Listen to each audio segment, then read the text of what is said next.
দুলুমণি বৰদলৈৰ কথাৰে কবিতাৰ শিৰোনাম কইনা সাজত মই।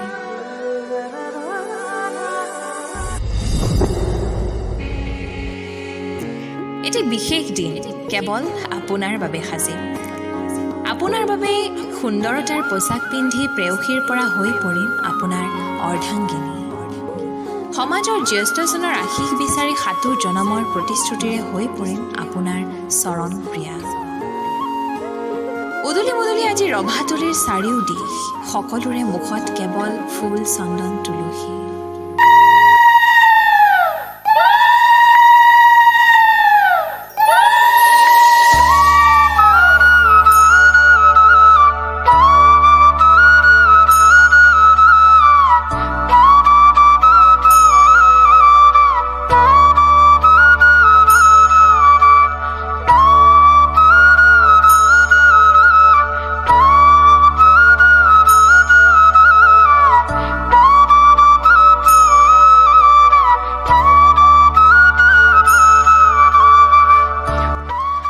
মৌনতাৰ পথাৰখনত যেন মই বহি আছো দীঘল উৰণি টানি কলপুলিকেইটাৰ কাষত। বুকুৰ ধপধপনিবোৰ যেন আজি বৰকৈ বাঢ়িব ধৰিছে, ক্ষন্তেক পাছতেই যেন হেৰুৱাই পেলাম মোৰ সম্পূৰ্ণ স্বাধীনতা। কিছু সময়ৰ বাবেও যেন মনটোৱে মাক কাষত বিচাৰি আছে। চিঞৰি যেন ক'ব মন গৈছে, ক'ত আছ মা, এবাৰ আছোন, বুকুখন বৰকৈ বিষাইছে অ', এবাৰ সাৱটি ধৰ তোৰ দুবাহুৰ মাজত, মাথো এবাৰ। তোৰ সৈতে কৰা সৰু সৰু কথাৰ অভিমানবোৰে, ভাইটিৰ সৈতে কৰা খংবোৰ আজিচোন বৰকৈ মনত আহিছে অ' মা।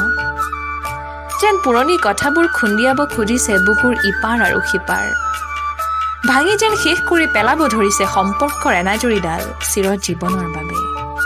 নিয়তিৰো যে কি খেল, চিনাকিবোৰো এদিন হৈ পৰে অচিন পথৰ যাত্ৰী। কাৰণ মই যে অৰ্ধাংগিনী কাৰোবাৰ জীৱন সপোন, এখন অচিনাকি ঘৰৰ ভৱিষ্যত মই। বিদায় মাগিব হ'ল মা, আয়তী সকলোচোন গায়েই আছে হাতত পাণ বটা লৈ, তই এবাৰ ওলাই আহ, শেষবাৰলৈ হেঁপাহ পলুৱাই চাই যাম তোক। নাই, মা আৰু নাহিলে। সুধিলোঁ এয়া হেনো নিয়ম। এনে লাগে যেন নিয়মবোৰ চিৰদিনৰ বাবে ভাগি মাৰ সৈতে থাকি যাম আজীৱন। মই যে নাৰী, এতিয়া অৰ্ধাংগিনী মই কাৰোবাৰ, সন্মান বংশৰক্ষাৰ ভৱিষ্যত মই। আমি যেন সৃষ্টিৰ বাবে, এতিয়া মই বিচাৰিও উলংঘ কৰিব নোৱাৰোঁ সমাজৰ নিয়ম, কাৰণ এতিয়া কইনা সাজত মই।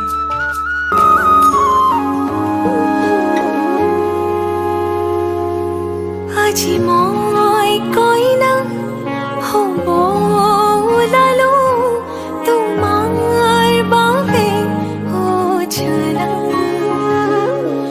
তুমি আহিছা মোকে নিবলৈ, সাজু সপোনৰ ঘৰ খৰিয়া।